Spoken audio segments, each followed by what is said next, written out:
Good morning. I'm honored to be joined with Covered California's Executive Director, Jessica Altman, and we wanted to shine a light on the real consequences of Donald Trump and Republicans' cut to healthcare and what it means here in California. As you know, right now, the American people are facing twin affordability crises, and this Republican-driven healthcare crisis is one of them, in addition to the affordability crisis that is felt in the Inland Empire and throughout our country.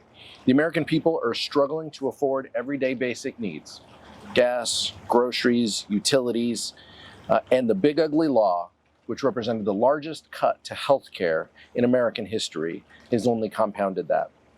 Now, Donald Trump and Republicans are doubling down on their agenda to give billionaires and corporations record profits, more tax breaks by cutting Medicaid and potentially Medicare, or here in California, Medi-Cal. To pay for these tax breaks, they are now ending the Affordable Care Act tax credits that keep affordability for millions of people. If Republicans continue this action and these tax credits go away, healthcare premiums will skyrocket and make health insurance even more unaffordable to working families. Here in the Inland Empire, that means 25,000 people I represent will see their premiums increase by an average of more than $2,100 every year. The impacts will go to this community and it will strain their pocketbooks.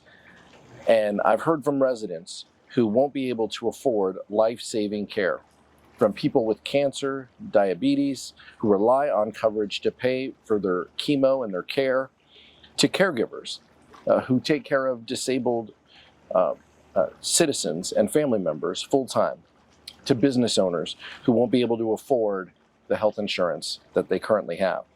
This is unacceptable in the wealthiest country in the world, that people shouldn't be able to have to make tough choices about avoiding expenses in their daily lives or paying for health care. Republicans have full control of the federal government.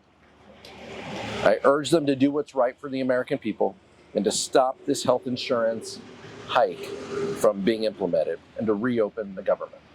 I'll turn it now over to Jessica Altman. Thank you. And first and foremost, I want to thank the congressman for his leadership, for bringing me here today to really help be the voice for the nearly 2 million Californians that rely on Covered California for their coverage.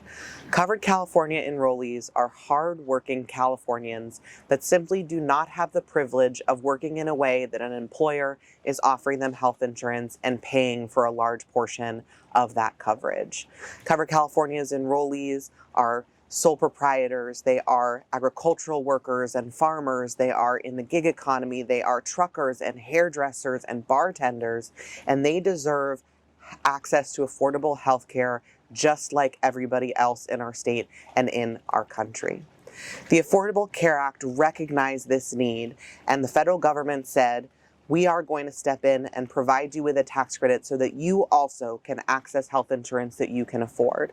Congress then enhanced those tax credits, making them more generous for the lowest income enrollees on Covered California, people just above eligibility for Medi-Cal making $25,000, $30,000 a year in income, and for the very first time made tax credits available to middle income consumers making about $65,000, $70,000 a year for an individual. But at the end of the year, these enhancements are expiring unless Congress acts to extend them. And what that means in practice, when you look at the double whammy of premiums insurance companies are charging, rising, and the tax credits that Covered California enrollees are receiving either getting lower or going away altogether, Covered California consumers are facing an average increase in what they pay each month for their health insurance of 97%, and that is 100% here in your district, Congressman. Open enrollment starts on Saturday. Just in days. We have already mailed notices to all of our consumers telling them what their costs could look like in 2026.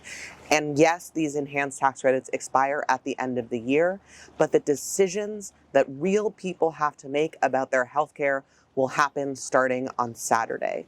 And it could not be more critical that Congress act and act as quickly as possible to give these households, these families, the certainty they deserve and the health care they afford as we head into this open enrollment.